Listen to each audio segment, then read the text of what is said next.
Hey everyone, Irina here. Hey everybody, I'm Mary. Good to be here. So today we will be talking about new theory that has arisen thanks to the new info we have from Empire's End, and as said on the tin, it will be about Rey's parentage. Rey's origins have been one of the big mystery boxes ever since The Force Awakens has come out. Of course, we don't believe she's related to Luke. It would be in context we got a very bad choice, but let's not elaborate too much on that since it isn't really the topic at hand. Over time, people have started to theorize that Rey might have dark side origins. Some people think she might be related to Palpatine, which would make her a long-lost Empire princess, which would be basically a pretty dark retelling of Anastasia. Or it might be pretty simple and she might just be related to Imperials or dark side users. Daisy Ridley has said in an interview that if you watch The Force Awakens, Rey's origins are pretty obvious. She has debunked Rey being related to Han and Leia, and as said before, we don't think she's Luke's. So if we look at her introduction, which was so well done, I can't emphasize it enough, she lives on Jakku, she's a scavenger, she's pretty much enslaved by Unkar Plutt since she's a kid, and she lives in AT-AT. Also, if we look at Rey's Force vision, we see that when her parents or whoever was taking care of her at that point leave, she's already in desert garb and she has her signature 3 little buns. So remember those details, it's going to be important later. So we see her parents or caretaker's ship leaving the horizon, and as described in the script, it's as if it's engulfed in darkness. The take looks a lot like when the sun disappears on Starkiller Base and marks the moment where Kylo makes up his mind and kills Han Solo. We know that 30 years before the events of The Force Awakens, there was a big battle on Jakku, and it's at that battle that the Empire ended. There is also a lot of lore and mysteries associated to Jakku, and we could talk about it for hours, but that battle is basically what gave scavengers on a planet, well, jobs. So, what if Rey's parents are Imperials or just a type of Darksiders we haven't met yet but who were allied to the Empire and who hid from the New Republic by staying on Jakku? Because if we look at Rey's AT-AT, she's well installed given the Jakku conditions. I mean, she has a little kitchen, she has a place to sleep and everything, and while she has been there for years and it's implied she's been there since she's a kid, I think there was someone who was also there before she ended up on her own. I mean, unless someone took care of her until she was grown up enough, which is pretty unlikely given the context, how could a 5-year-old could have claimed that AT-AT for her own? And she probably already saw someone doing the exact same thing she does every night. So I think Rey might be born in that AT-AT. That might explain why she's already wearing desert garb and force back. For what is of her parents, I think it's entirely possible they might have been bad people who just abandoned her. I'm not so sure of that though. When we see her as a little kid, she's wearing her 3 little buns. She kept on wearing them all these years to make sure her parents would recognize her if they ever came back. So, if you're going to take the time to do your kid's hair like that, it might just be me, but I think it's a sign that you do care for your kid to a certain extent. Plus, there's also the matter of Rey's force sensitivity. If you read the Ahsoka novel, you can read that a youngling, basically a 2 to 7-year-old kid, a youngling can have a very manifest force sensitivity. Over time it stabilizes, but the signs of force sensitivity are pretty obvious when you're a kid. So I think Rey's parents definitely saw she was force sensitive, and it's probably what permitted her to survive on Jakku when she was young. But since she wasn't trained, well, she ended up losing it and ended up as we see her at the beginning of The Force Awakens. So my point is, if you're an Imperial or a Darksider and you will leave while abandoning your super force sensitive kid behind and don't intend to come back, then you're dumb. And I don't know, I think part of it is a case of me not seeing it as totally black and white, and that being a Darksider or an Imperial doesn't necessarily mean that you wouldn't be a loving parent, even if you basically raise your kid to become daddy's little villain. So why did Rey's parents leave her? Maybe they had reasons to stay away from the First Order, or maybe they were hiding from the New Republic or even the Church of the Force, which is the organization Lorsa and Tega belonged to. And when they caught up with them, well, leaving Rey behind was giving her her best chance. And they eventually got killed and could never come back. So since their enemies didn't know they had a kid, leaving Rey behind was giving her her best chance, and they intended perhaps to come back for her, but they never could. So now we are coming to the heart of this video. Could there be something common between Rey's parents and Snoke? One thing we know about Snoke is that he's at least 1,000 years old. He has seen the Old Republic, the rise of the Empire and its fall, and the New Republic. We also know that something big happened on Jakku 1,000 years before the saga's events. So who is Snoke? Or rather, where was he all these years, and why has he chosen to come out when the Empire fell? Was he trapped all those years? If so, how was he freed? Or rather, who freed him? What if it was Rey's parents who did it? That would make them responsible for the current Skywalker tragedy. Ben has fallen to the dark side and become Kylo Ren, Luke is hiding, Han is dead, and Leia has the weight of the entire galaxy on her shoulders. There is a running theme in Star Wars that whatever sin your parents do, you have to pay for it and you cannot escape fate. Those are dominant themes in Greek tragedies. The prequel trilogy was basically a Greek tragedy. You have Anakin, whose fate was to lose his wife in childbirth, so in order to counter that, he makes a deal with the devil, but he loses anyway, because he can't go against fate, and it destroys him. Luke and Leia still have to pay for Vader's sins. Leia's political career is ruined because she's Darth Vader's daughter, and Luke's life was changed because of Vader, and I suspect The Last Jedi will reveal it wasn't only in a good way. I really like your analysis of Star Wars essentially being a Greek tragedy. It's definitely true that Anakin's actions are hurting his family still, and it's carried on throughout different generations. The worst thing is, it happened with good intentions on behalf of Anakin and Leia. Anakin wanted to save his wife and unborn child. Leia thought she was helping Ben by sending him away to Luke, but Anakin lost Padme and didn't get to raise his children, and Leia lost Ben to Snoke and the First Order. It remains to be seen if something happens to Luke and Ben in this regard. As for Snoke, I definitely think he ties into Rey's past one way or another. One theory I have relates to the big events happening 1,000 years ago on Jakku. It was mentioned in Rey's survival guide that Jakku was once a green planet with forests and water, but something turned it into the desert wasteland it currently is. So perhaps it was teeming with life and powerful in the Force originally. I think what caused this was a massive Force battle that resulted in Snoke being sealed in some sort of prison. This battle resulted in Jakku's connection to the Force being severely damaged, and thus that was why Rey didn't have her awakening until she left Jakku on the Millennium Falcon, as Snoke and Kylo Ren didn't sense her until then because she was on the planet for most of her life, if not for all of it. Jakku becoming a barren wasteland because of Snoke can also be yet another parallel to the video game's Knights of the Old Republic, which is now part of the Legends continuity, and joined a group of the many similarities between the Sequel Trilogy and the game.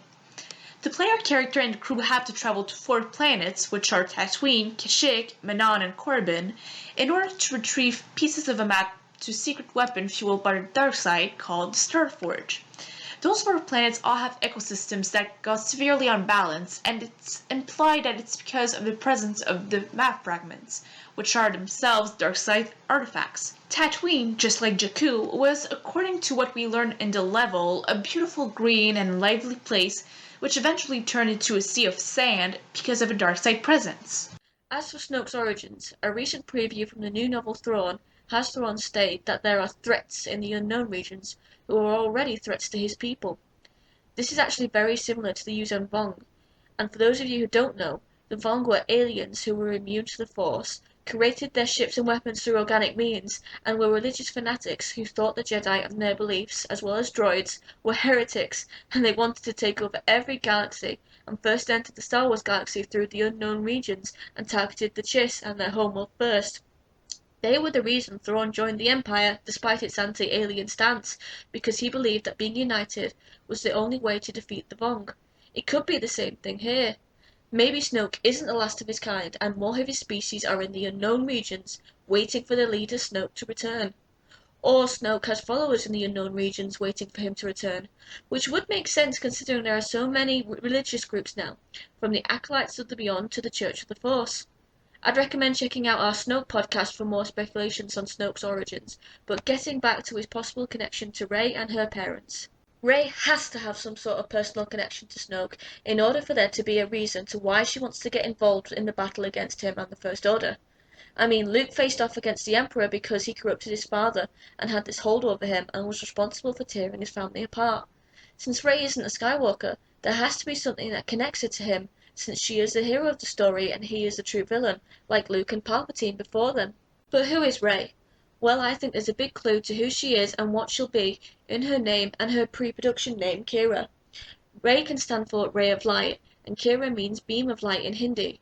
Of course, this could be a big clue that she will bring Ben Solo back to the light, as she already represents a seducing light to him physically. But Kira also means mistress, beloved, and ruler of the people in Russian, and Rey also means king in Spanish. What could this mean, if it means anything at all? Is she a lost princess, kidnapped and abandoned on Jakku? Are there people waiting for their lost princess to return, like Entangled, or save them from a dictatorship and rule with peace and justice like in Anastasia? Or is she just an ordinary normal person, with no lineage, who might become the most important person in the galaxy far, far away? As she says repeatedly in The Force Awakens, she's no one, or just a scavenger, the lowest of the low. In stories with heroines, the heroine usually starts out as the lowest of the low, before becoming someone extraordinary and someone important. For example, Katniss Everdeen starts out her story as an insignificant member of District 12, ready to be sacrificed to mindless entertainment disguised as a brutal dictatorship, before becoming the Mockingjay, a symbol of hope and freedom to thousands of repressed people. Jane Eyre started out as an unloved and lonely orphan, only to inherit a vast fortune, become a lady, and find love in Mr. Rochester. What will Rey become? An heir to a throne? An important figure and leader to the Resistance? To a new generation of Jedi? To the free people of the galaxy far, far away? Or to Ben Solo? Of course, this could mean that Rey's parents are most likely dead and are never coming back, as Maz said. Regardless, apart from the princess theory, I think it could tie into Rey's having Imperial parents who could have been responsible for awakening Snoke, which would give Rey a personal connection to him. And I think it's a given that Rey will go back to Jakku in order to find out what happened to her parents in Episode 9, and I think that Unkar Plutt will be involved there. I can't see any way he wouldn't be involved. Because Unkar was in Rey's flashback when she was abandoned and has been some sort of creepy guardian to her, it's a big possibility that he knows who she is and where she's come from. Spoilers for Aftermath's Empire's End if you've not read it, but let's just say for speculation's sake that she is a child of Imperials or Darksiders hiding from the New Republic, as you suggested, Irina, and they are hiding in Rax's research base, or are still part of a team researching there. Since Unkar is the big boss and businessman at Ema Outpost, maybe he struck a deal with them and exchanged food and supplies for mechanical parts, therefore knows Rey from there. If her parents unleashed Snoke, maybe it was due to a big experiment gone wrong. Or perhaps Snoke intended this, as there are hints of him influencing Rax, Ben Solo when he was still a fetus, and Palpatine himself in the Aftermath novels. Maybe Snoke influenced Palpatine to build that research base on Jakku, and influenced Rax to release him. But as Rax was killed, he then turned to another person or other people. Rey's parents in this case.